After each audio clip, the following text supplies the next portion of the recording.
This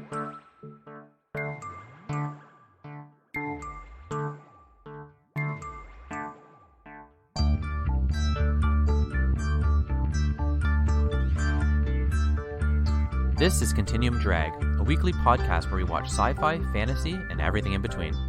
This week, Forever Night, Season 1, Episodes 6 and 21. I don't drink blood anymore. At least not human. And I don't sleep in a coffin. How many years have you been alive? 800. That's fantastic. And scary. And weird. 800 years. And you know the best part? It's a huge relief. At least I haven't gone crazy. Welcome to Continuum Drag, the podcast broadcasting to the Soviet Union by Radio Free Europe. I'm Luke, here's my co-host Jordan. What's real, Jordan? Hold on, I got a little quote here from the show I liked. It was, "Let's how they say in America, take 5 minutes." That's how they say it in America. Let's take 5 minutes. Well, this week we are joined by returning guest Steve. Welcome back to the program, Steve. Or Steven, I never know which way to go. Either way works for me. I'm just happy to be here. You can call me whatever you like. Fantastic. It's been a little while. I think it was Langoliers, if I'm not mistaken. You know, we got together for a British show that looked really good and had some like Game of Thrones-y people on it. Was that after the Langoliers? Oh, that might have been. What was that one called? Otherworld? No. Space Town? Yeah, something terrible. Ghosts. Looked great. Ghosts were in There were it. ghosts in it. Yeah. And they went to a Space beach. Cop? They ended up in the water. Yeah. They found all those terrible. fossils. That's right. And the family hugging, and then they ran away. Space Force. So- You guys are selling this like no one's business. Yeah. What's it was called, a great Jordan? episode of podcasting. Terrible I don't television remember. show. Don't ask me. Jordan, what was it called? You remember. Tech War. Guys, it wasn't the one on the moon, the Marvel one on the moon, so that was No, good. it wasn't whatever that one was called. Inhumans. Inhumans, God, that was punishment. That giant dog, though. What a good time. Well, before we get into this week's Forever Night, I thought we'd do a little game and give us something to do before we get started. But before that game, there's a prelude to the prelude. I've got a little background on the show Forever Night just to help you get ready for the game. It was created by two gentlemen, Barry Cohen and James D. Perot, I'm going to say. And Jordan, you remember James D. Perot, don't you? I don't know if I do. Oh, you do, for sure. You love him. You're one of his biggest fans. Am I? What did he do that I would have seen? He was the creator of Misfits of Science. Oh, is that right? Yeah, it was. The same guy. Hey, that's. I mean, good for him that he's had two very different TV shows. Neither one terribly successful. But you were a big fan of Misfits of Science. I like parts of it. And you were a big fan of this too, right? I am not spoiler, I am not a big fan of Forever Night, no. Well, the other creator, Barry Cohen, he wrote the feature film Friday the 13th, Part 4, otherwise known as the final chapter. But it wasn't the final chapter. Not by a long shot. No. That's pretty good, though. That's a pretty good notch to have in your belt. Yeah, those are two interesting creators involved in this show. And this is important because what we're going to do is we're going to play a game of Echo. Oh, Echo. Yeah. Steve, do you know what Echo stands for? No, this is new to me. I'm excited, though. You got E, which is for Emmy. Well, let me explain it to him. Echo is an amalgam for the idea of the EGOT. Okay. So we're going to say, did this show win in the categories, any of the creatives, basically? And it is creators, obviously, but any of the writers and directors involved, and also the cast, any of the main creators, if they've won awards in 4 categories, and those 4 categories are Echo, Emmys, any Canadian Film Award, the Hugos, and the Oscars. Okay. And this is not for Forever Night. It's anything they've ever worked on. Anything they've ever worked on. Okay. If it was just for Forever Night, I can guarantee you they did not win an Oscar. Yes, agreed. Yeah. So we've got 4 categories, and I wanted you to try to guess how many awards they've scored in each of these categories. Like the sum total of the 20 40 plus people who worked in like a key creative role.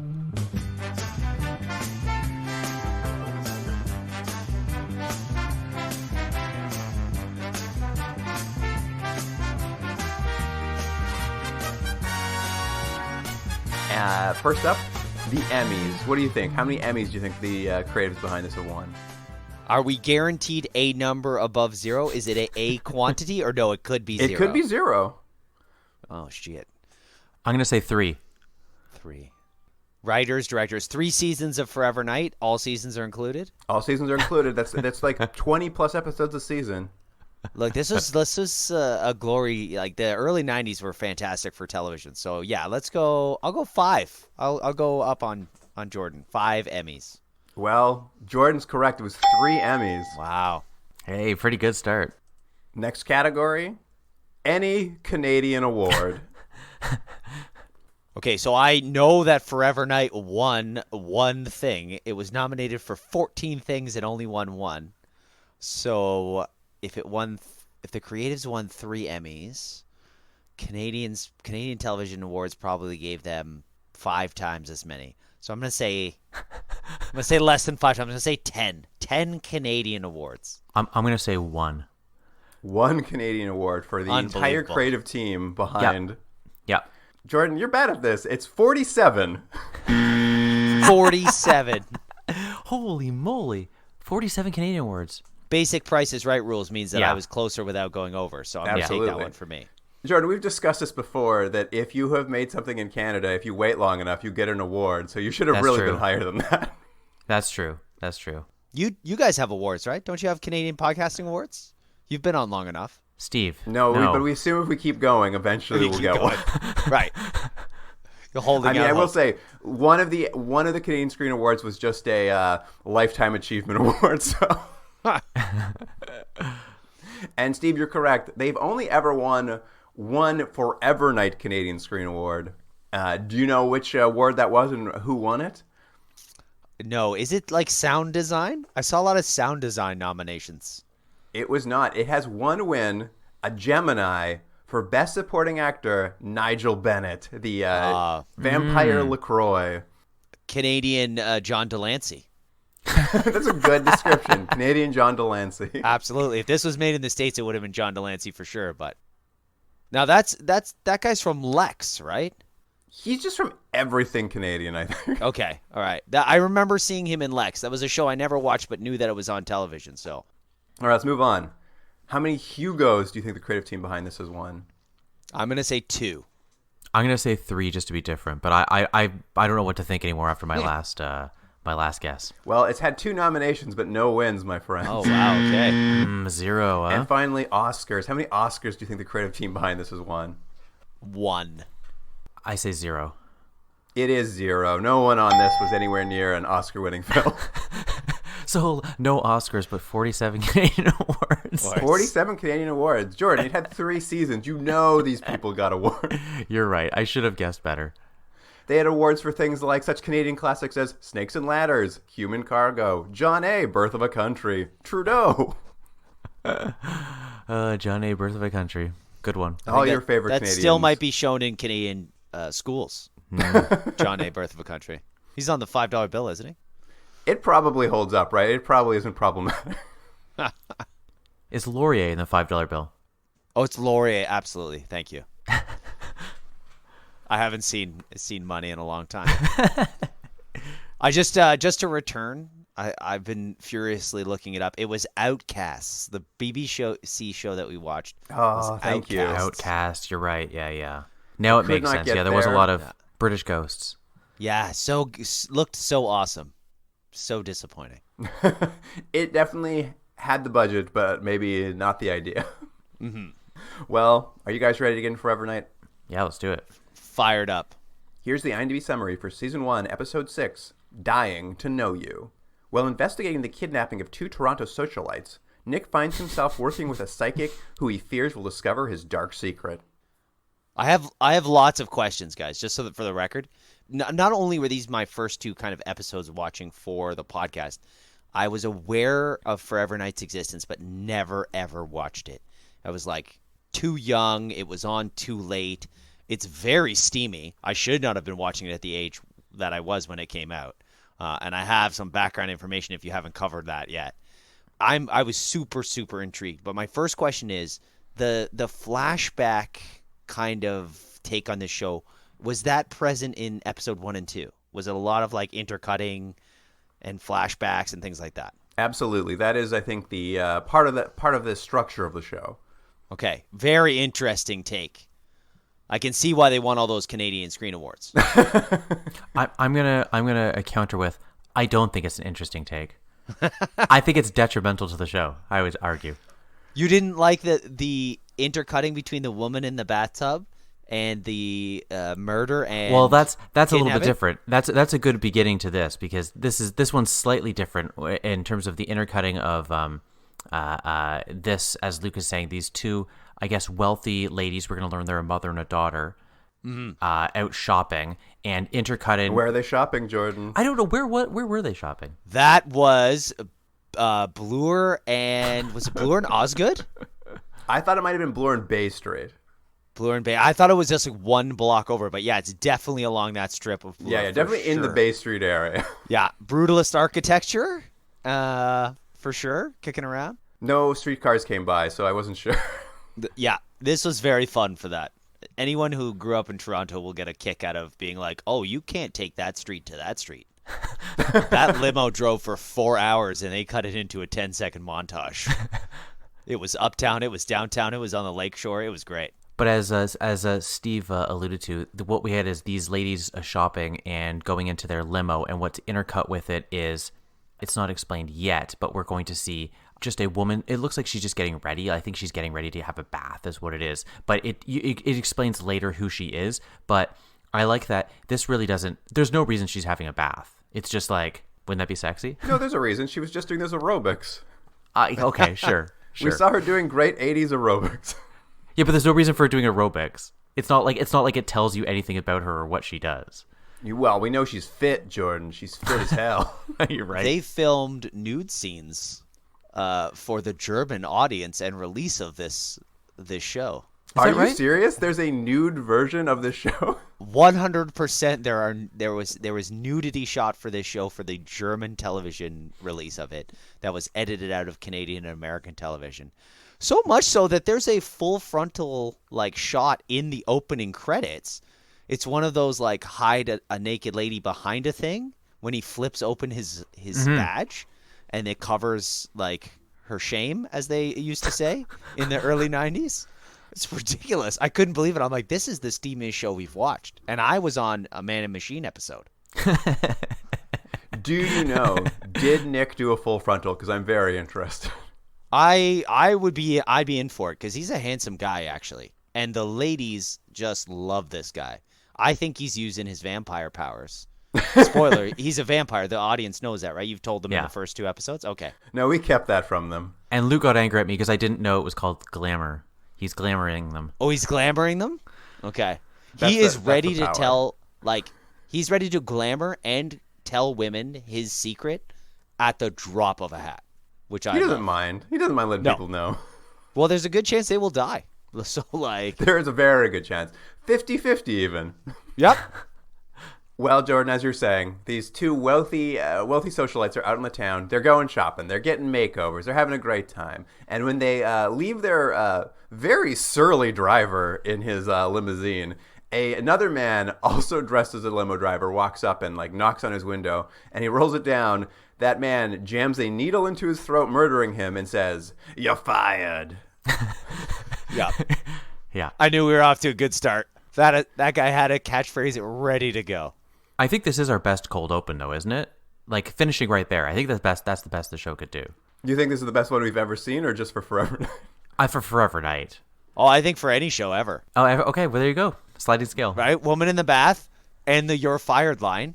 Because then she picks up the phone and calls the police station and been like, there's been a kidnapping. That's and right. reveals that she is a psychic and apparently also works for the police force full time, it seems like. Well, that's it. She's there because these two women are kidnapped, and we cut to a police investigation in full swing. They found the limo. It's in a warehouse, And Nick and Shanky, of course, are leads of the investigation, but Captain Stonetree has invited the psychic in to help and has not mentioned it to anyone. She's just walking around the crime scene just touching stuff willy-nilly. Are you pronouncing his name Shanky? Because they call him Skanky repeatedly. Yeah, well, it's hard to say Skanky so many times. That's his name. At one point they call him Skank. Like, that's his nickname? Yeah, that's his nickname. And I think it was in the next episode, but they full on call him Skank. The only thing I was interested in was one, that he's grown sideburns from the pilot. He didn't have sideburns, and then in the next episode, the sideburns have gotten even more aggressive. And he also dyed his hair. His hair wasn't this color before. It wasn't this dark. Like, who's he fooling? What did you feel about Nick's goatee? I mean, it's always curious when vampires can keep like growing facial hair. Like, he's dead, right? Do you think it's like a Superman thing? He can't grow a beard. Well, Superman's not dead. Yeah, but can he grow a beard? I think he can. He can grow a beard. He just has to cut it himself with his lasers. With his laser he vision. He shaves in the mirror. Well, I think if Superman can grow a beard, so can a vampire. They're the same creature. Fair enough. They're both undead aliens from another planet. I'm sure you're going to talk a little bit about the crime scene, but there's one point where Skank and Vamp are playing tic-tac-toe with the body outlining chalk. They have fun. Those two. Who did somebody? If they wrote that, give them another Canadian Screen Award. And if those two guys just came up with it on the day, applause. Like, just a fantastic set piece for no reason. I think I want to spin them off of this show called Vamp and Skank. Well, they're there. They've all finally meeting at the crime scene. They realize that Captain Stonetree is pairing them with this psychic. And unsurprisingly, given Skanky's character, he doesn't like psychics much. Mostly, he says, because once one told his wife that he was going to die, so she made him start eating tofu. Yeah. She put him on a diet. Which is funny because it ends up being a lead-in to a joke at the end where Skanky takes a bite of a tofu burger and is like, what is this? They really had about tofu jokes set up for this episode. Yeah. I think also the idea was in the early 90s, the idea of tofu was so foreign and crazy that isn't it hilarious that someone would eat tofu? Being healthy in the 90s was a slippery slope. I would bet there's a sushi joke somewhere in this series at some point. Can I just say we should mention it's Psychic Denise, which I thought was a good name for Psychic. Right. I'm not going to call her by her name. I'm going to call her Psychic. Psychic Denise. Come on now. And the captain says that she gets results, so you know she's good. Oh, she's good, Jordan. She's the real deal. And the bereaved husband and father of the victims does kind of call it out. He's like, aren't psychics a last resort as opposed to the first resort? I did like that, in too. This type, yeah.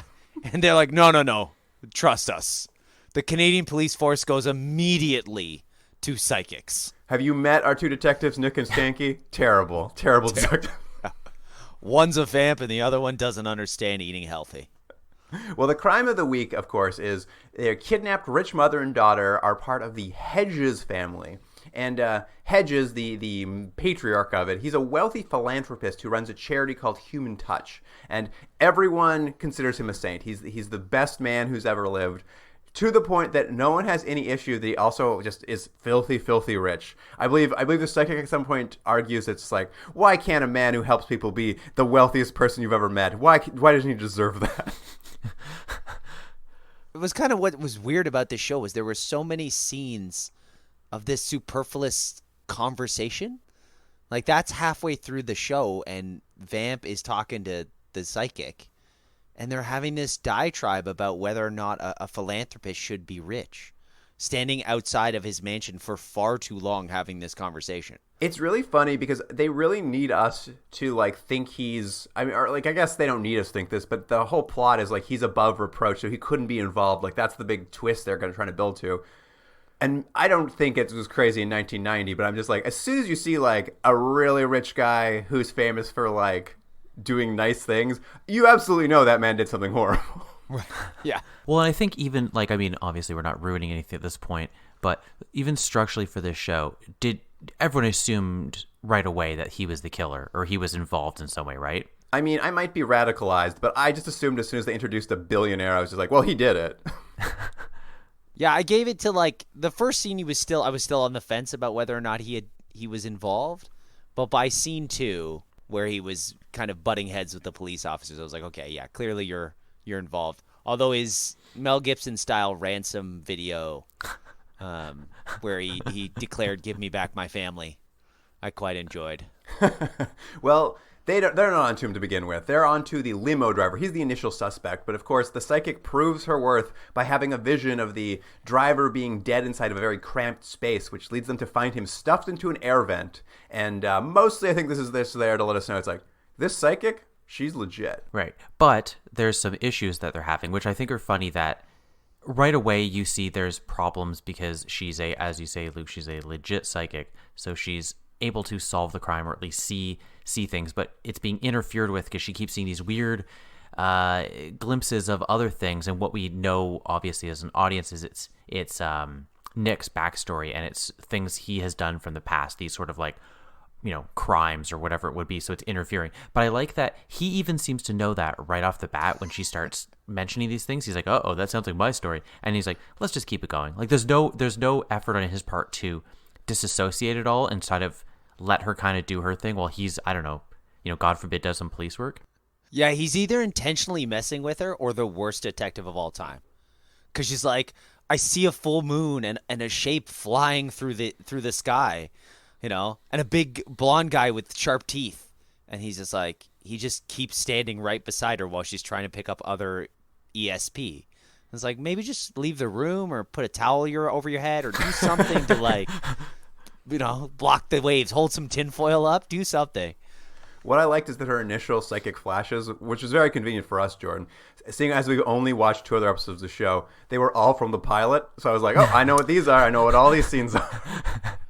So you had met that character that lived in a barn before? Well, let's talk about that because that's actually different. But initially what it is Okay. they're showing scenes from when Nick was sired and became a vampire. But as the show progresses, they'll introduce legitimate flashbacks to earlier in his life. And let's just go through the flashbacks because they're a very small side angle of this show. But the flashbacks we're introduced to as the B story are when Nick lived in Pilgrim times. And it's very funny. I love his silly wig. I love his little facial hair that he has to wear in the regular episode too, because I guess they couldn't figure out how to get him to shave it off in between. Yeah. He's moved in, I guess, with a pilgrim. Apparently, some pilgrim found Nick wandering around and offered to let him live in the barn. And this pilgrim is just like, what a weird occupation you have, nighttime hunter. But he's just apparently let this man live in his barn. But I guess what we're supposed to see over the course of the episode, which we see only flashes, really all the flashback stuff takes place in a barn between Nick and another man in a pilgrim wig. And the pilgrim man just keeps being like, I thought I saw you flying around killing things with your teeth. And he's like, no, I don't think you did. And the gaslighting Nick does to this pilgrim man who took pity on him leads the pilgrim man to hang himself in his barn because he's lost his mind or his faith or something. And this sort of series of flashbacks is supposed to be a parallel to what he's doing to the psychic. It's supposed to be he's reliving a thing he's done once in his past, and will he do it differently this time? Right. And I'll say this. It's not the greatest connection between these two, but at least it informs it a little bit of like at least this guilt that he could be affecting someone in this negative way because he's holding this secret. But I'll at least give it in this episode. There's like a tenuous connection between the flashback. The next episode, it makes no sense at all. Like the flashbacks, you're like, I'm just watching 2 boring episodes jammed together. So at least in this episode, there's something connected. Were they lovers, the pilgrims? I got a lot of vibes. Like there was a connection there, and he kept insinuating he was like getting the fox out of the hen house. Right? Like he kept giving him the eyes and talking about this fox that's bothering It's his the chickens. 1600s. It's a love that cannot bear its name. I mean, they're in the barn a lot, and he's like stroking the horse and talking to him. I felt good chemistry between them. It's a vampire show. He's a sexy vampire. I think that's completely on the table. Like that's par for the course for this genre. So yeah, probably. All right, I'm down. At any rate, we got to get back to this crime. And in the crime, Nick has a partner. His name is Skanky. But Stone Tree's decided to break up that partnership temporarily so that Nick and the psychic can have a flirty little partnership of their own. Yeah. If there's someone around, Nick will flirt with them. That's just what he, as a vampire, does. Well, to be fair, he's just, kind of broody. And every woman who meets him is like, whew, I can fix this. they're going to look into the crime. And what's come in is that $1 million ransom has been asked for the two women.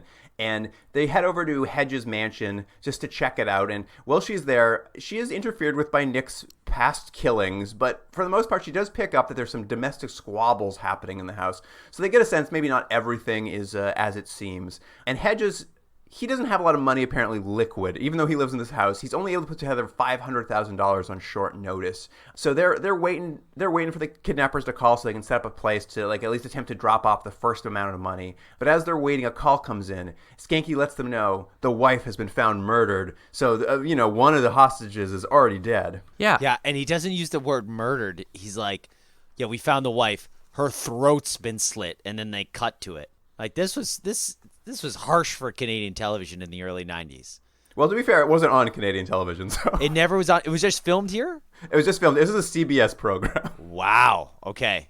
And then they just it was rough. It was a little shocking. I'll give them that though. I was surprised they killed the mother right away because I thought they would. At the end of the show they'd both get back safely. But I'm like, well, that's something. At least they've added some sort of tension of like people can die. I was just gonna say this was in the scene where the psychic is kind of walking around the house and ends up discovering, was it divorce papers in the bathroom?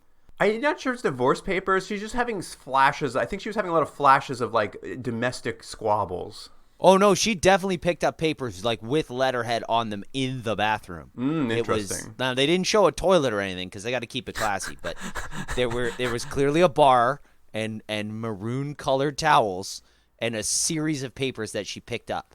And it was right before she went to the daughter's bedroom. And then, of course, got more flashes of vampire backstory. I'm going to say that would be embarrassing if the flashes she had was just you in the bathroom. So whistling to yourself. Yeah. full on ESP. Now, I know this is like episode 6. And again, I'm jumping in here. But like, vampires are real. That is, but secret. But Yeah. psychics are full on 100% legit. And they are known to police. Well, just this one. Yeah, but this one is employed, right? So much so that Skanky has like a grudge against police use of psychics. Like, it's really interesting, this world that they're creating. It's deep. It's a deep place. A lot of canon. A lot of backstory. Well, there later on, to Steve's point, there I think it's in the next. I think it's right after the scene where he does the video pleading for his daughter's life. Like there's a quick scene of a reporter asking Skanky information, and she sort of flatters him. So he does, he goes on record that accidentally reveals they're using a psychic. But he does at one point. He's complaining that he's the only one doing police work, and I was like, he does have a point. He truly is. He's the only one investigating the case. Yeah. Yeah, so I was like, I know he's supposed to be like kind of like comic relief, the person you're not supposed to like. I'm like, but he's the only one doing work. Like literally Nick's walking around trying to be all broody and not doing anything, and then she's all psychic it up, and he's just like, I guess I'll just go investigate this murder. Yeah, so much so that he found the body. Yeah. Right? He wasn't like the lead investigator. He actually found the dead body, which is pretty impressive. So, no, I'm a Skanky stan. This is consistent with the pilot, though, because when they were investigating a serial killer, he was the only one doing any investigation, and he's the only one who put together the pieces. Well, I've got a thing about Skanky here and about the actor that I'm excited to share, but I'll hold off because I know I keep interrupting your plot synopsis. But I'll say one more thing there, Luke, though. It is a funny thing because this show has decided that their main character is a police officer and a vampire. And for whatever reason, they seem not to be able to meld those two into a coherent thing. He's either doing police stuff or he's doing vampire stuff. But you would think there would be some sort of blend of the two. Am I wrong? I don't know. I hadn't thought about it. Okay. Maybe like a little CSI work, like there's blood at the scene, he like tastes it. Oh, a little lick. Right? He should be like, I would like to see a little bit more him like kind of like using vampire powers but like hiding it, and that's why he's like a really good cop or something. I don't right. know. Oh, he does not hide his vampire powers at all. When we get to No, the I would climax argue of not this, at all. Yeah. half a dozen people see him like fly around the room and just throw people around and flash his fangs. Like he is not concerned. Who's going to believe them? Well, as you've mentioned, Hedges now has lost faith in the police due to the death of his wife, or that is what he's saying anyway. So he does release his ransom-style Mel Gibson video saying, "I'll pay the thing. I'm not going to work with the police anymore." But Nick, of course, which I think to the credit of Nick, this is, I think, a moment where you see a little bit of, like, police savvy. He finds this whole case is very strange because typically you don't murder a hostage before you even attempt to get any money for them. Like, that's a bit odd to, like, murder the hostage before even trying to get paid. Yeah. So he's suspecting that something else is at play here. Unfortunately for him, his new partner, the psychic, she can't take it anymore. She's quitting this case. Her brain's going crazy and she thinks she's going insane, so she's off the case. Yeah, and she thinks she's going crazy because she's getting these conflicting images. And sometimes she's getting images that seem to be helping her with the case and images that are solving the crime. And then at the same time, she's getting these bizarre images she can't explain, which, as we, again, as viewer know, are images of Nick and Nick's past. That's why she's having this conflict. And Nick goes and has a little heart-to-heart with old coroner Dr. Nat. And they have a little conversation about that time he caused a pilgrim to kill himself and how he's worried he's driving the psychic insane. And she advises him just to come clean. You told Mia you're a vampire. I didn't mind. I'm sure she'll be fine if you tell her you're a vampire. And Nick's just like, that's good advice. So he flies out of her house, right out the window, goes to the psychic's house, and instead of knocking and announcing he's there, he instead breaks through the door into her apartment where she's not expecting him and just appears in her living room. Yeah. Well, I thought this was that strong connection where it was like, okay, backstory, forward story, where he's like coming to grips, because that's where we see that his pilgrim lover actually hanged himself, right? So he's standing at the door holding the doorknob, remembering when he was at the door of the barn. Oh, so you think he's worried she's also hanging herself inside? Yeah. Well, essentially, yeah, because he's driving her crazy. This intercut between real ESP and his vampire backstory has like driven her around the bend, right? So much that Stone Tree says, "Yeah, you're driving her crazy," right? Or something's driving her crazy. So he goes and he has that moment where it's like, I might open the door and find my future pilgrim lover has hanged herself, or present day lover. So that excuses his break and enter then.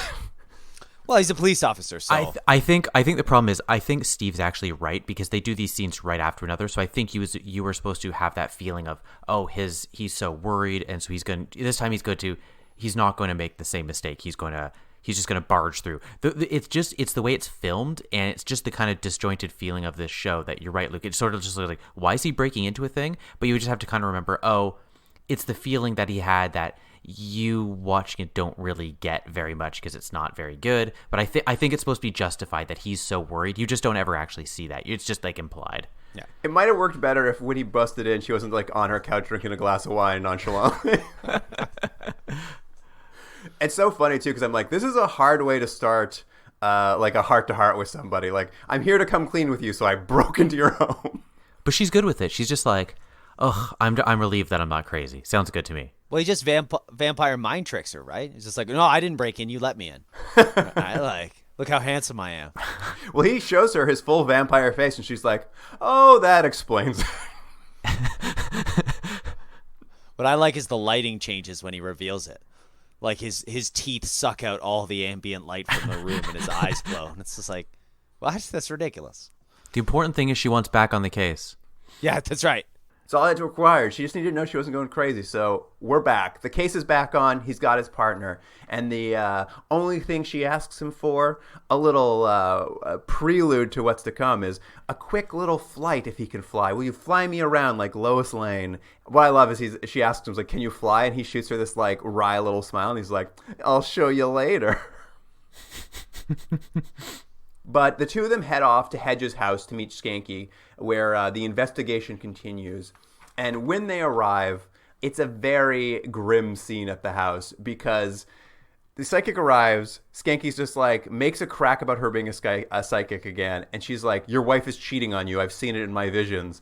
And we get a whole scene where we have to see what's happening back home, like what Skanky's married life is like, and it is so grim, it is so awful. Like, he calls his wife, starts nagging her immediately. She apparently is just yelling at him on the phone. And I'm just like, this is terrible. What is this marriage like at this place? It's so bad.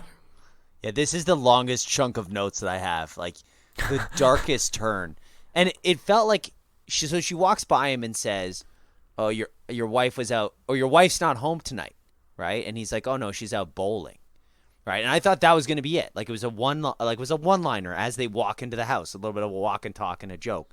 And as you say, Luke, then we see this, and it's not even a scene. Like it's not like it cuts to the wife. We never see the wife. We just watch Skanky fall apart on one side of the phone conversation and just talking to his wife and being like, "Oh yeah, how was bowling? Oh, what did you score? Did you win?" And yeah, she just clearly tears him apart. We watch his marriage disintegrate for a minute and a half while the rest of the show comes to a grinding halt. We do get to see him on that giant cell phone, though. The cell phone was fantastic, but I didn't understand. It was like you literally made a character named Skank, Detective Skanky. He's clearly comic relief, and then you like break him into a million pieces for no reason. 3/4 of the way through your episode, I was just flabbergasted by the choices in this show. It was a crazy scene for sure. I was just like, he's so mean to her, and then like on the other end, we don't hear her side, but she turns it around on him so fast. I'm just like, this marriage is in shambles. I didn't find him mean. I thought he was digging, right? Like, because he thinks his wife's cheating, so he's like digging for information about the bowling league, and clearly, and then I will he say, makes some he comments asks her, he's just like, "What'd you bowl tonight? A 46 instead of 100, you dummy." He said 87, but that's 46 is a little ridiculous. He said 87, but like he was nagging her like crazy. He was nagging her a little bit, yeah. But then she also said, "Oh, I'm at home playing poker." Right? And it's like, what? He's like, "I didn't even think you knew how to play poker." I analyzed this scene a number of times. I can't believe It's a how great much time we're scene. spending on this scene that has nothing to do with anything in this episode. It doesn't It's matter. great. You It's can an cut the whole amazing thing out. scene. So odd. It was so odd. So odd. Because you went from playing tic-tac-toe with the dead chalk outline chalk to like this man's whole life coming undone in 45 minutes. I couldn't believe it. It's true. Last time we heard from Skanky, he was complaining about having to eat tofu to stay alive. His wife wanted to keep him alive, and now their marriage is in shambles. And anyway, we'll get back to the case. The reinvigorated psychic, she's back at the house, and she has a vision. It's pretty much the same vision she had before, where there was a domestic squabble, but now she says, I think the wife and daughter know a secret about Hedges. And the police go and check the wiretap they have set up at his house to see if the kidnappers called. And it's very strange. They did call, but Hedges stopped the recording just as soon as the call came in. So that's very strange. They're a little out of lead, so they go visit Dr. Nat, the coroner, and she's doing an autopsy on the dead wife. And as she's doing it, she's like, there's only one strange thing. In her stomach contents, she had powdered milk. And that's for poor people, not rich people like her. I did like this. This is pretty funny. And they're like, where would you get powdered milk from? Doesn't Human Touch, the man's foundation, run a food bank? They probably give out powdered milk to poor people. I just love how long we've been spinning our wheels and wasting time on this show, doing no police work whatsoever. And at the very end, the little tenuous connection that solves the case is powdered milk in their stomach because they're not poor. It's so dumb. It's wonderful. It had a lot to. I was also just like, this is great. Good job, everybody. You can see how far television has come because like CSI does that work in 30 seconds. They find the dead body. Somebody makes a quip. The autopsy is done. Like this show would be over in 2 minutes if that was the case. Nick flies over to the food bank. He runs out of the coroner's office. He flies over using vampire powers, and he leaves the psychic behind, even though she's like eager to come because, as she says, I should come with you. I want to confront Hedges because this is personal. And I'm like, what? And she's like, explains. She goes on to explain. She's like, one time I went on a mission that his charity did, so I'm kind of offended that he turned out to be a bad guy. I'm like, so this is why it's personal? And when Nick gets to this food bank, he sees the whole conspiracy unravel. The kidnappers get out of a car. They've still got the daughter in the trunk.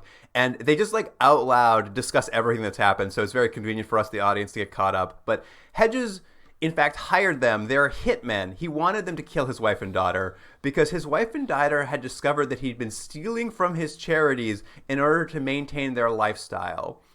And I was just like, okay, let's assume this is true. Let's assume the wife and daughter at this point are mad at their husband, because he's been stealing money from the charities so that they can remain rich. When we met them, they know this information, and they are on a spending spree, spending this charity's money like they don't give a shit at all. Yeah. It's also a weird response of murder.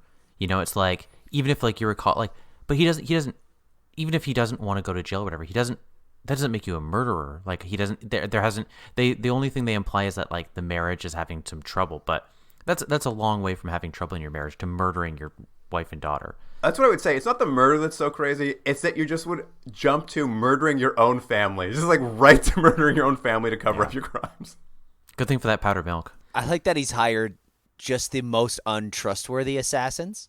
He's paid them $500,000 to kill 2 people, and they're like, nah, we killed your wife, but we like your daughter. We're actually going to keep her around.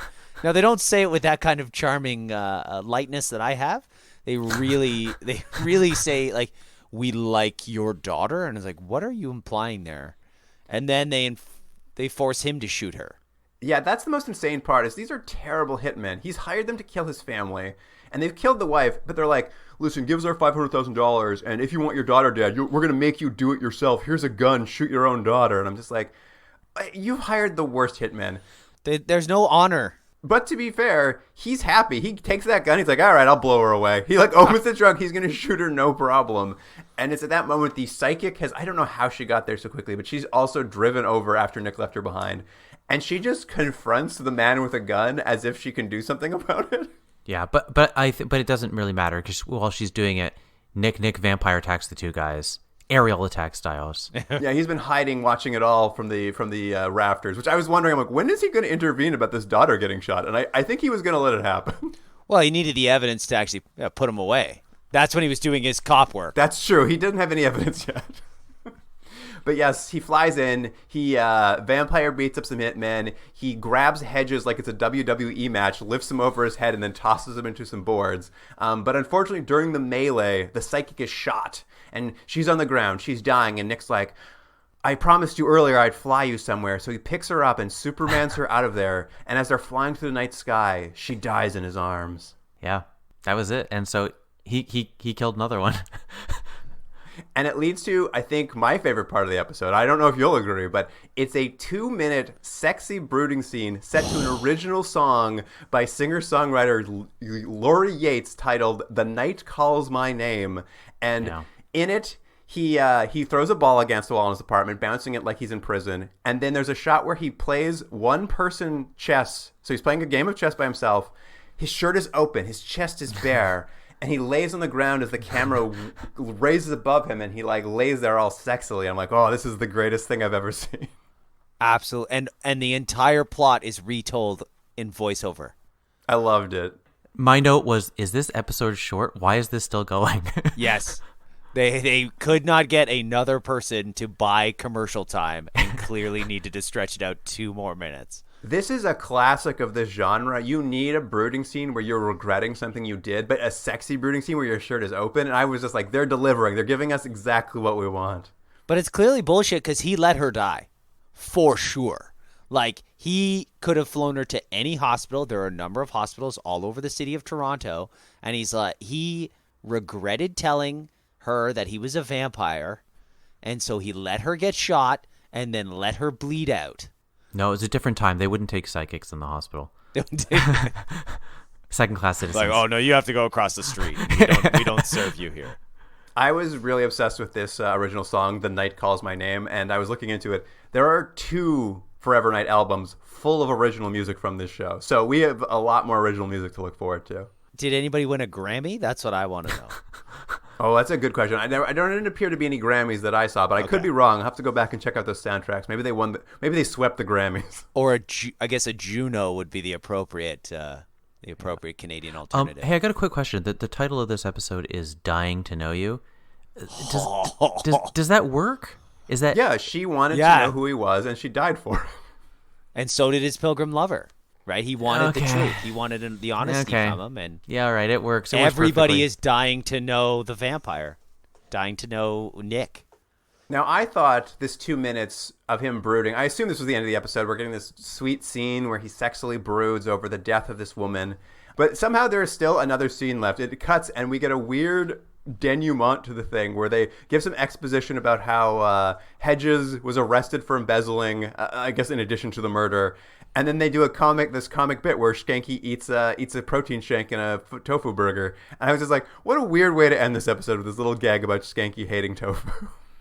And Skanky, there were two bits in there. Skanky drinks the like Blade style faux blood protein shake that the coroner has been concocting for Nick. Right? Like that's its own thing. You could have stopped there. Yes, that's something else. Yeah, exactly. Right? Oh, but then he takes a bite of burger to wash it out or clean his palate. And then there's a tofu joke layered on top. And let me remind you, Skanky has just found out his wife is cheating on him earlier on in the episode, and he's back to being comic relief. Yeah, somehow this is the worst part of his night. Poor guy. It was great. I was just like, I love everything about this show. You never know what's coming next. Yeah. So I'm gonna interject real quickly. You guys have done me an incredible favor here. So I was traveling with my wife Jane. We were in the Pearson International Airport in Toronto, and I noticed a man in line. It was like early on. We were in the food court. We were lined up, and this man was with his son. And I'm like, I know this guy. Like, I know this face.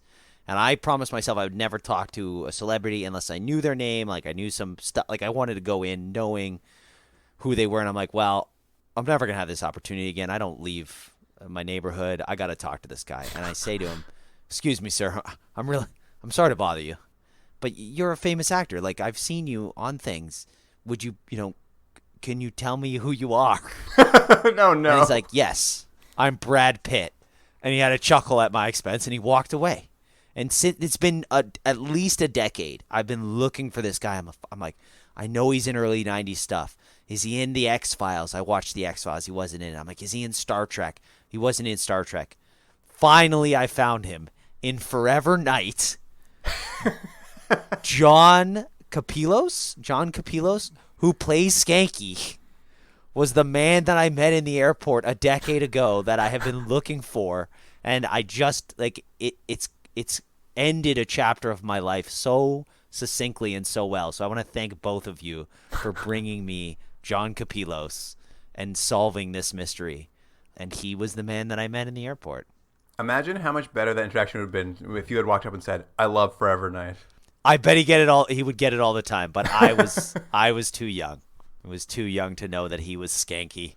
I would have loved to have said that to him. My favorite part is you saw this man, Skanky, and you went back on every promise you'd ever made to yourself about not accosting an actor who you weren't sure who they were. I had to do it. Oh, dear. That's a great story. Thank you, Steve. It makes this podcast worthwhile. Well, it's all down here from there because this next episode that we're going to talk about is big old pile. It's a big old pile of shit. All right. Here's the IMDb summary for Season 1, Episode 21, 1966. I need to find the book quickly. Before someone else does. Yeah, well, there are others who want the book as badly as I do. To take the cure? Or to prevent me from taking it. Oh. Then the book is very important to you. The book is my freedom. A hostage incident takes Nick back to Berlin in 1966. That's all. That was it? That's it, yeah. So the hostage incident takes place in present day in police headquarters. Yes, but it reminds Nick of a time he went to East Berlin. Which makes no sense because I said at the beginning of this podcast, these two stories don't connect in any way. No. And they're both bad. I'm just gonna say this because we're gonna go through it. Here's a better episode. Like, how about Nick has to solve? So there's gonna be a hostage situation of a guy breaking into the police department, and he's gonna take Natalie hostage, and that whole scene is just gonna play over 45 times, not progressing at all, with nothing changing, and the guy's saying, bring my brother out, and he goes, we can't. That's the whole episode. What would have been better is if Nick had to solve the hostage situation without being able to use his vampire powers and instead using police work, and we got to see like maybe his humanity side of himself. Maybe he learned that he needs to do things, like there is some still humanity left in him. That's an episode. Or God forbid, like, I don't know, the other characters solve a case while Nick's out doing something. Anything other than what we got. Well, I love the opening of this episode. I thought it was tense. I thought it was tight. Did you? I actually did like the opening of this because what we see up the top is a man with a shotgun, and he's got a noose tied to the end of this sawed-off shotgun. And I was just like, I don't know what's about to happen, but this looks bad. Brilliant setup, though. Brilliant concept. Yeah, I was on the edge of my seat when I was like, I don't know what's coming, but it's gonna be terrible. But what he's doing is he's approaching the police station, and he meets Dr. Nat outside. I guess she's dropping by to say hi to people. I don't know if the coroner's office is at this station, but she's dropping by anyway. He throws the noose around her neck, so the shotgun is like stuck to her back, and he walks in and he demands that they release his brother, who they arrested earlier that day, or he's going to kill Dr. Nat. And that's basically kicks off this hostage situation. And it's a bit of a bottle episode in this sort of real-time part, because like all the characters are there. Dr. Nat, Skanky, Captain Stonetree, Nick, they're all sort of in the office when this sort of takes place. Did you guys give a shout out to Captain Stonetree? We did in the first episode, Gary Farmer. Yeah, like an indigenous police chief, or police captain. I thought that was pretty impressive for early '90s television. He's a great casting choice. He's a great character actor, so I was very happy to see him as well. Yeah, he's got like a particular way of speaking. He comes with a lot of power, a lot of presence. I thought he was great in some of this episode. I definitely agree. But as Jordan has already implied, this hostage drama is essentially just the B plot of the thing. It's the thing that's supposed to trigger this memory to the time he was in East Berlin in 1966. And as we've said, finding what the connection is nearly impossible. There does not appear to be any overlap between these two stories at all. Yeah, it was so curious because, again, like the last episode, and this is now we're at episode 21, so that was episode 6. We're further into the season. You think the episodes would get a little tighter and they would have kind of found their formula, but as not great as that last episode was, you're like, okay, he felt guilty and he doesn't want to feel guilty again. It's like, all right, that's fine. There's nothing. It's like, hey, remember 2 different times I was in a room? Yeah, and I said these exact lines.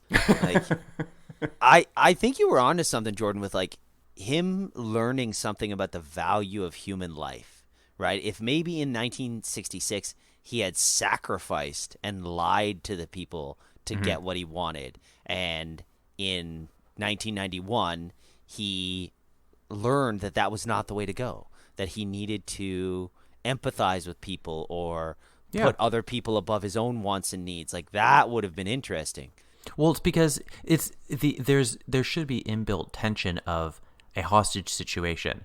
Now there's none in this because it doesn't get tighter as it goes, because they just keep repeating the same scene because they want to keep going back to Berlin. But then every time you're in Berlin, you're like, oh, this is so boring, nothing's happening. Then they go back to the police station, like, this is so boring, nothing's happening. And they go back and forth. And you're right, it's like, it wouldn't take too much thought to go, well, what could he have learned in the past that will inform the future? That seems quite simple if that's the formula they want to use, but they're just, for whatever reason, refuse to do that. Mm-hmm. Well, let's get into it, because there are not a lot of twists and turns, as you've said, but in the sort of current time storyline, I think we can cover that very quickly before we move on to the A plot, because it's very straightforward. Mm-hmm. We keep cutting back to it throughout the episode, but really not much happens. Essentially, this guy takes a hostage of Nat, wants his brother. Nick and Stonetree do absolutely the worst hostage negotiations I've ever seen. All they do is push this guy to shoot Nat. That's all they're doing. At all times they're like, we don't care, shoot her. We don't care, shoot her. She's a coroner. Yeah, and they're basically like, you're never going to get out, so do what you want. We're going to kill you anyways. That's basically all. That's the whole thing. You're like, okay, well, that was something. Imagine you're Dr. Nat and these are your coworkers. And you're just like, you guys, come on, please. You got to do something. No, not this. I do like when it ramps up, though, Luke. Well, as it continues, a cop does pull a gun or makes a sudden move, and the gunman pulls out his pistol that he has in addition to his shotgun, and he shoots Captain Stonetree. And I know we were just complimenting the actor, but him getting shot was the funniest thing. He falls over like a sack of potatoes. I thought he was faking it at first. The acting was so bad. I'm like, oh, he's faking that he's been shot so that he can shoot him later. Nope. I was like, nope. Took a bullet right to the chest. But thankfully, at the end, we find out that the bullet just hit, quote, the meat. So he's fine. He can walk it off. Which also leads to a running gag at the end where Skanky keeps calling him overweight and trying to walk it back. You've glossed over the fact that at one point, the hostage taker pulls out a grenade. Well, that's coming up, because after he shoots Stonetree, he's like, all right, you guys, this is enough of this. I've got a grenade. I can blow us all up.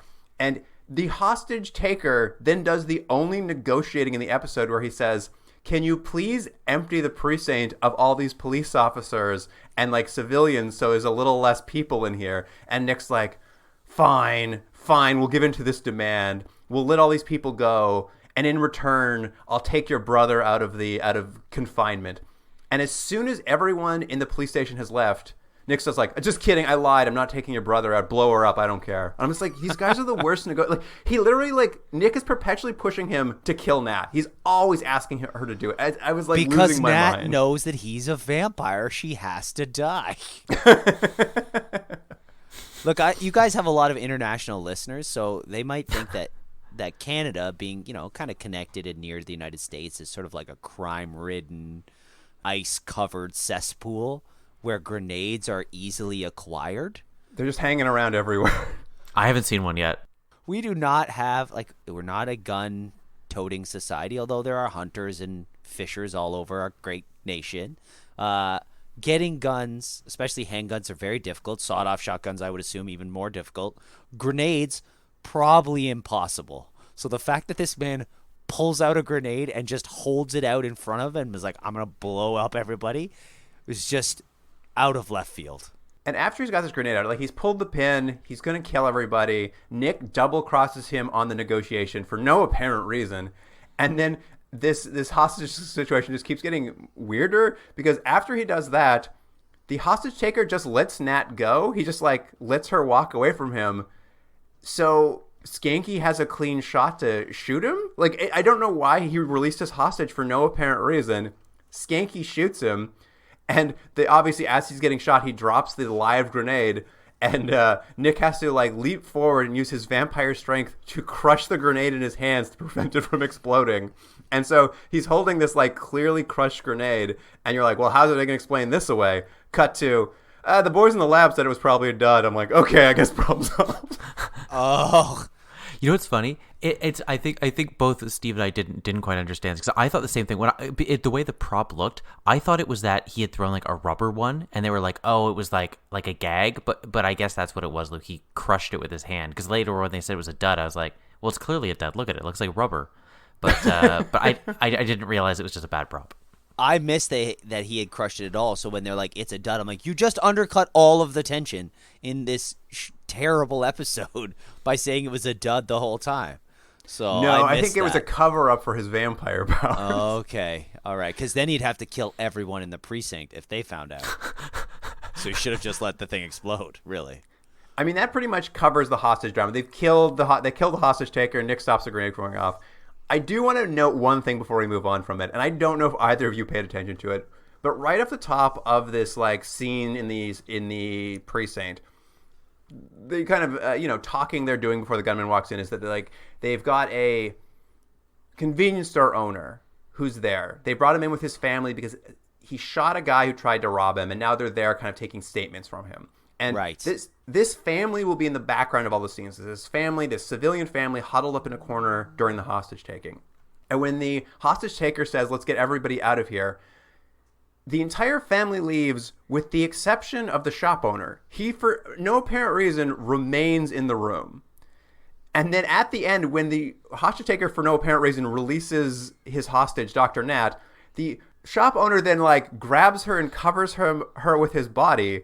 And I'm just like, who is this man? Why has he been so prominently featured through this entire thing? He doesn't have a line. He's just, like, referenced vaguely at the beginning. And he's just, like, perpetually doing things in the background of this episode.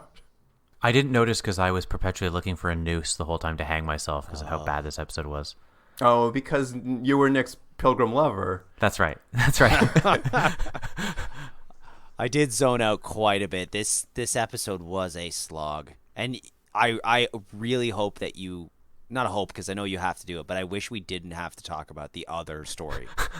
Well, let's talk about East Berlin in 1966. Nick has flown there in search of an ancient Sanskrit manuscript that he thinks contains a cure for vampirism called the Aberrat. His research has brought him to Germany because he discovered that sometime earlier in the century, the Germans had stole the book from Iraq and brought it here. And it's still sort of packed up somewhere because the Nazis were using it in an attempt to create flying Nazis. They were going over this book hoping they could make flying Nazis using powers. It's how they made the Luftwaffe. Luke, this is mostly a question for you, but we kind of, I think, spoke in the first podcast we did on this, that there's going to be probably multiple episodes where he it shows flashbacks where he's trying to find a different way to stop being a vampire. Because again, he's this brooding vampire, so he doesn't want to be that. Do you think it undercuts the show at all, or at least in the universe, that there's so many possible ways for him to stop being a vampire? Like, it's almost like, why are you worrying about it? There's clearly going to be like, there's 100 ways to do it. Because after he loses one book, he's like, well, there's a mug. And then the mug goes away. He's like, don't worry, there's a staircase. It's like, it doesn't seem to be any shortage of ways to stop being a vampire. I guess so, but I mean, is the fugitive bad because he has to find different ways of proving his innocence? No, I guess it's more that it's such a specific thing, isn't it? Like, the idea of immortality is such a thing. I don't know if it's better or worse. Like, if it was one thing where, like, let's say he just has to kill LaCroix, and he can't do it ever, would that be different as opposed to, I don't know. I think this is pretty. I don't think it's an issue necessarily. I think this is a pretty standard thing for a show of this era when you have a thing you're trying to solve. Like, maybe there's usually multiple ways of doing it. But we know why the fugitive is trying to prove his innocence. Like, that makes sense, right? Like, he's a man on the run. He needs to prove that he's innocent so that he can go back to his normal life. I didn't find any reason in this episode why Nick does not want to be a vampire. Like, he's done with it. He's over it, man. He doesn't want to kill anymore. But he doesn't have to kill anymore, apparently. He eats, like, animal blood, drinks animal blood. He said that in the last episode. He's got this blade protein thing that he's doing. Like, he's tired of the night shift. Is he tired of the night shift? Like, does he miss things? Like, that's the thing. I didn't real. There was no explanation for why he didn't want to be a vampire anymore. Now, I don't know his relationship with eyebrows. LaCroix? Yeah. LaCroix, like the drink.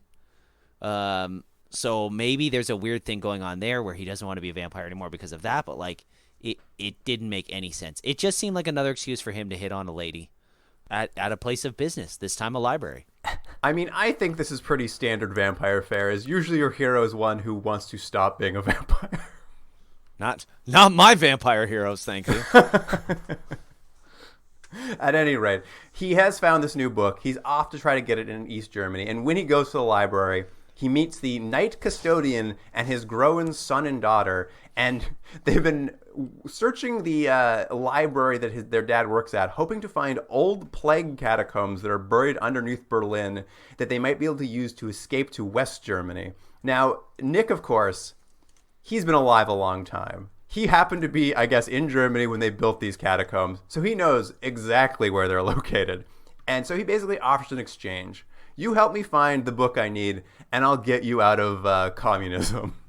Well, I'll get you over the wall. And I'm just going to say something later on in the episode, at the very, very end of this, there's a moment where, like, because that's going to be kind of a running thing. It's like there's catacombs and they lead to the other end, the other side of the wall, so I can lead you over there.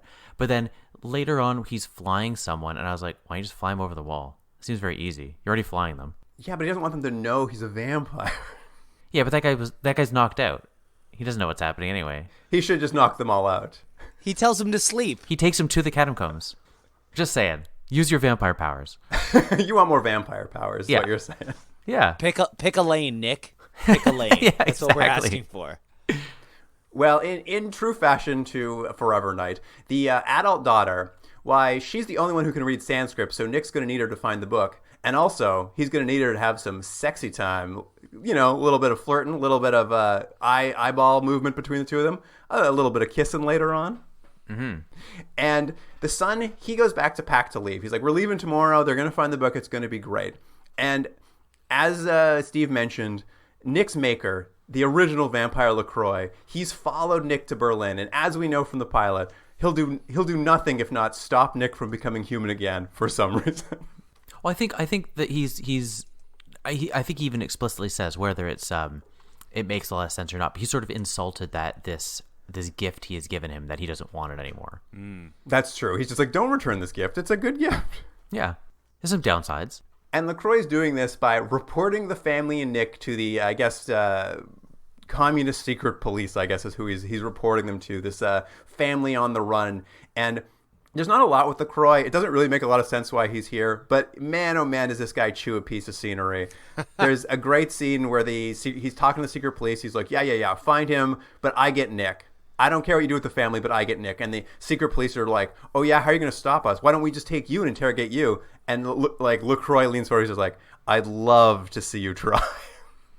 Yeah. Now, are we assuming that he's speaking German to them? No, I'm assuming everyone's speaking English. Everybody speaks English? Okay, all right. I mean, there are a lot of classy East Berlin accents going on here in the underground library, as well as in the Gestapo secret police that's going on, but I didn't know exactly what LaCroix was doing.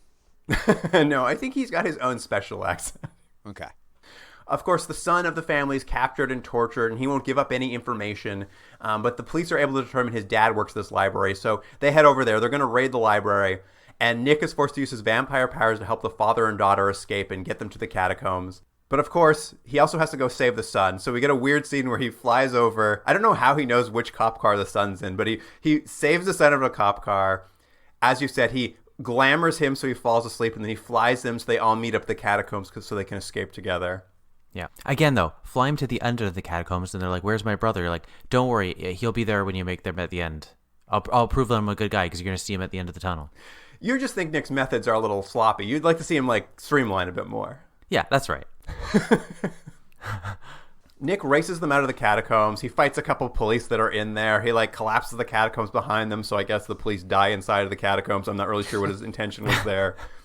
But what we see is he gets them out. He gets them to West Berlin, and they're very grateful. It was a great honorable deed that Nick did.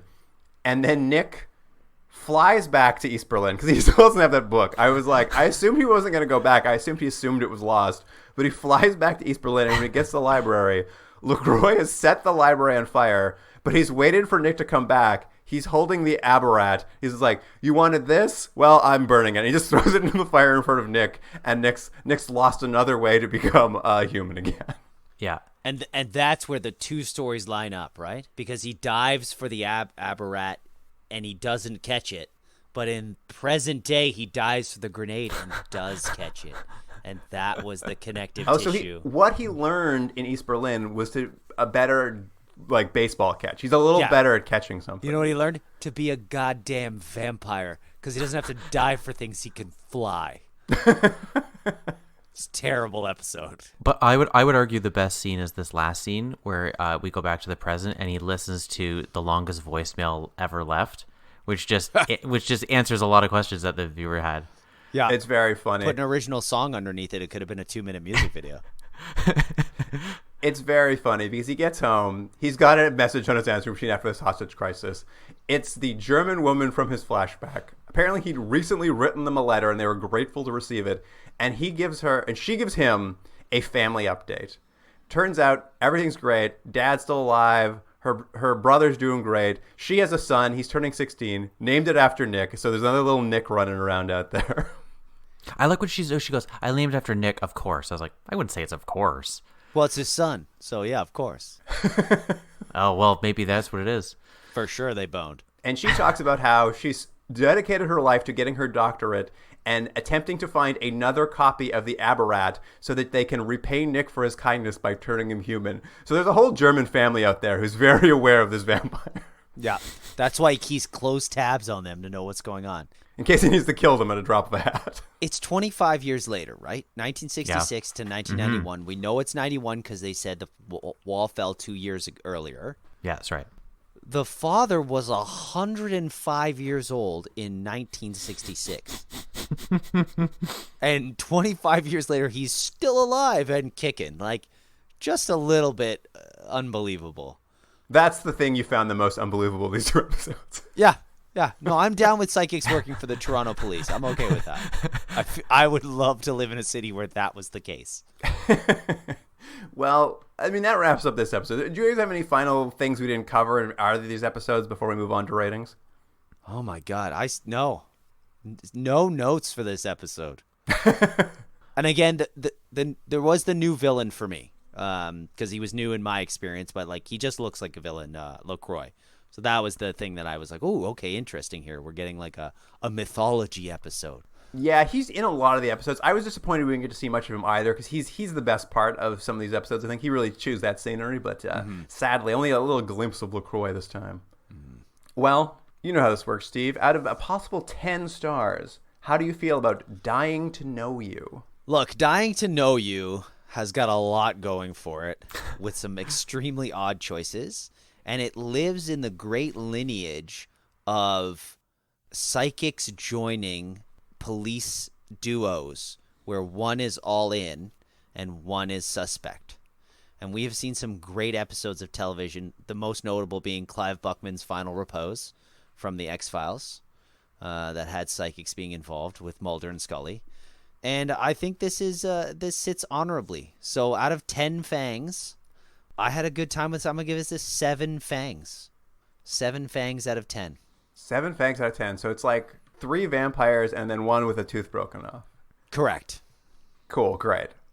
I think this wasn't terrible. I mean, it wasn't great, but it wasn't terrible. It was right down the middle for me. I was feeling like this is probably just a straight up 5 for this kind of show. I think it's delivering everything a mid-tier sexy vampire show delivers, but it's just like the most anemic plot. And I think that's the case for both episodes. They're just really anemic. Not a lot happens, but they hit all the beats. They don't want to spend a lot of time worrying about like how we go about police procedures or how we put the mystery together, because they want to spend more time with Nick and whoever the romantic lead of that episode is making eyes at each other, because I think that's what they think we're tuning in for, is the sexiness. So I want to give it a 5, but then they did that 2-minute sexy brooding scene with that song, and I loved every second of that. So I'm going to go 5.5.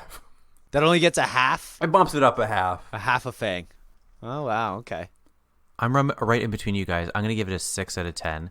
I say it's probably so far the best of the episodes, which isn't maybe saying much, but the weird thing, kind of Luke, to your point, is that the actual plot and kind of the twist of this is almost like children's TV. You know what I mean? Like it's almost like something you'd see in like, I don't know, like 1966 Batman show. But at the same time, it's mixed with like this like very weird adult eroticism, and so you're like, I don't know what I'm supposed to get out of this show. Am I supposed to like is the like, to your point, I think maybe it's that you're supposed to be so invested in the sexiness of that like the plot just can be mindless. I mean, I think we'd all feel differently if this was the German version. We'd be far more invested. Yeah, maybe. Anyways, but 6. I think 6. It's not. It was the best we've seen so far. All right, and there's 1966. What do you think, Steve? Oh God, look, I want to say 0 right off the bat, but that's not accurate, right? So let's give 1 for Gary Farmer because he's there. So we'll get 1 fang for that. Canadian John Delancey LaCroix is there, so you can have another 1 for that. And I think that you know what, I'll do a half, because when the hostage taker shows up, when he pops up at the very first scene, he's in like he's in the parking lot and he's about to take the woman hostage. He's incredibly polite. He's the most Canadian hostage taker there's ever been. So another full fang for him. 3 fangs out of 10. 3 fangs out of 10. Pretty good. I didn't hate this one as much as I think maybe other people did. I liked that it took place in East Berlin. There's something about just like the Cold War behind the wall. I was like, I don't think there's enough vampire mythology shows that like take their vampires into like East Berlin. I haven't seen that very frequently, so I appreciated that. Again, it's an anemic plot. Like very little happens. We skimmed over it so quickly. There's so many like back and forth between the two plots that don't really connect, that don't really have a lot going on. But at the same time, I was like, oh, this is fine. This is fine. I'm going to go 5 with an extra half for it being in East Berlin. I'm on with Steve. I actually think Steve was being too generous with it. I'm going to give it a 2 out of 10, and I think that's generous. It's like 2 time-wasting plots jammed together with no twists, no turns, nothing to surprise the audience. We don't learn anything about Nick. We don't learn anything about the world. It's just like 45 minutes I'll never get back. 2 out of 10 is generous. It was terrible. 5 is a laughably high score for this episode. I think this show is just fine. I think this is a really mid-level vampire show. It's delivering everything you want out of a vampire show, just like not at a very high quality. I'm going to say, if you're looking for East Berlin set fun romps in the horror genre. Both Suspirias are set in East Berlin. No. I want vampires. I said very specifically. You did, yeah. Maybe Only Lovers Left Alive. I'm not sure where that was set. Maybe that's got a little East Berlin in there for you. But Well, that wraps up for this episode. So, Steve, thank you for joining us again. again, my pleasure. I really do appreciate you bringing me a skanky. I might go back to Forever Night. I might, I'll have to look up like a BuzzFeed top 10 episodes and pop in and out because I don't think I can make it through 3 seasons, but it was a joy, and it's always lovely to see Toronto being represented as Toronto. There is the full-on CN Tower Sky Dome shot to open every episode of Forever Night across a 4-minute credit sequence. So yeah, thanks guys. I really appreciate this. Thank you for bringing Forever Night into my life finally. I know. I'm glad you got to know who that actor was you saw a decade ago now. So excited. And listener, if you want to make us watch a little more Forever Night, there's something we've missed. We're already at episode 21 of season 1. If you're like, you guys missed one of the best season 1 episodes, we've got bonus episodes for charity. You can learn all about it on our website, continuumdrag.podbean.com. But essentially what it is you do a donation to a charity selected by one of our past guests. We'll go back. We'll watch any episode of a show from a series that we skipped episodes of. So whether we are doing a best of run, whether we use the escape pod, we'll go back. We'll pick one of these episodes we didn't get a chance to watch from a series we've already kind of gone through, and we'll go back. We'll revisit it, see how we feel about it. A little bit past when we got through it. But that's available to you. You can check it out on our social media. There's links there, and then of course at continuumdrag.podbean.com. If you have any questions, as always, email us at continuumdrag@gmail.com. And then on social media this week, we'll have some clips from Forever Night. Some vampire faces, I don't know, probably some flying around, I assume. Maybe squishing of a grenade. This is a little squishy grenade. Prove it. Prove that he squishes it. That's what I want to see. And you can find all that at Continuum Drag is the handle. It's on Instagram, Twitter, and Facebook now. So you can go all those places to find clips from this show. Ooh, Facebook. That about wraps it up. So Jordan, this has been another great episode. Listeners, we'll see you next week. And see you then. Steve, thanks for being here. Thanks, guys.